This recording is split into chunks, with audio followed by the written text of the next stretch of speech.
But if we change the numbers by adjusting the settings on this machine even a little bit, the consequences are dramatic.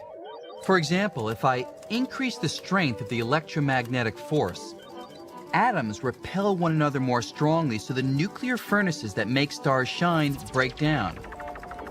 The stars, including our sun, fizzle out, and the universe as we know it disappears.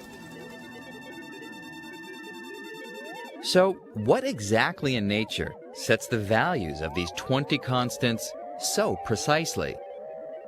Well, the answer could be the extra dimensions in string theory. That is, the tiny, curled-up six-dimensional shapes predicted by the theory cause one string to vibrate in precisely the right way to produce what we see as a photon, and another string to vibrate in a different way, producing an electron.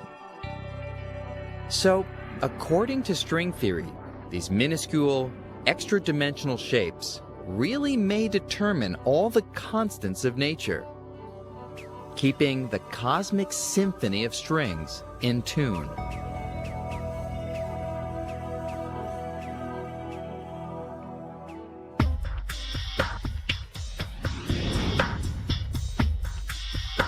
By the mid-1980s, string theory looked unstoppable. But behind the scenes, the theory was in tangles. Over the years, string theorists had been so successful that they had constructed not one, but 5 different versions of the theory. Each was built on strings and extra dimensions, but in detail, the 5 theories were not in harmony. In some versions, strings were open-ended strands. In others, they were closed loops. At first glance, a couple of versions even required 26 dimensions. All 5 versions appeared equally valid, but which one was describing our universe?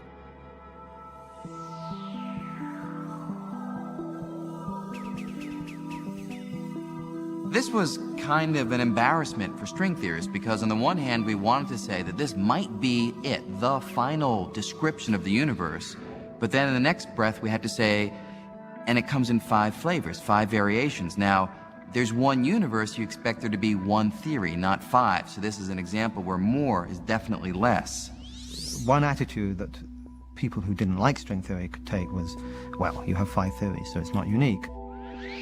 This was a peculiar state of affairs because we were looking just to describe one theory of nature and not 5. If there's 5 of them, well, maybe there's smart enough people would find 20 of them, or maybe there's an infinite number of them, and you're back to just searching around at random for theories of the world. Maybe one of these 5 string theories is describing our universe. On the other hand, which one and why? What are the other ones good for? But having 5 string theories, even though it's big progress, raises the obvious question: if one of those theories describes our universe, then who lives in the other 4 worlds? String theory seemed to be losing steam once again. And frustrated by a lack of progress, many physicists abandoned the field. Will string theory prove to be a theory of everything?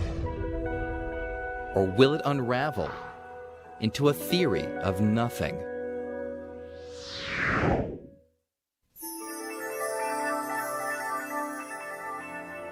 On NOVA's website, go behind the scenes with Brian Greene. Journey into the subatomic world. Play with strings. Picture other dimensions and much more. Find it on pbs.org.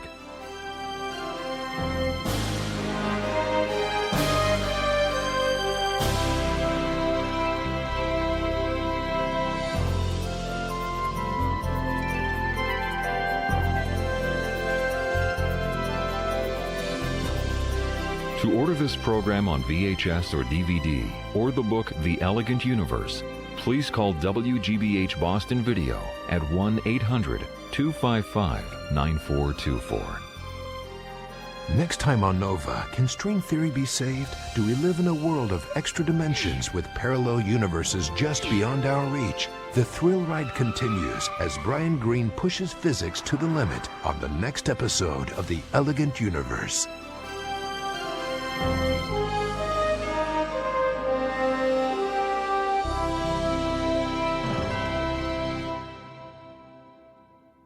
Nova is a production of WGBH Boston. Major funding for Nova is provided by the Park Foundation.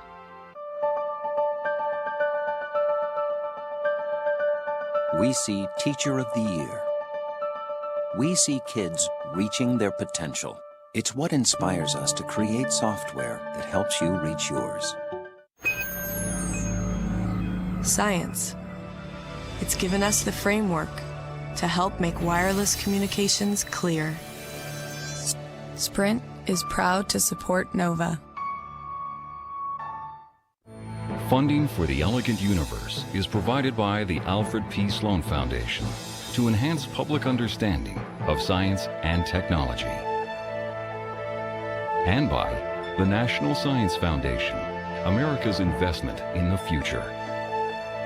Additional funding is provided by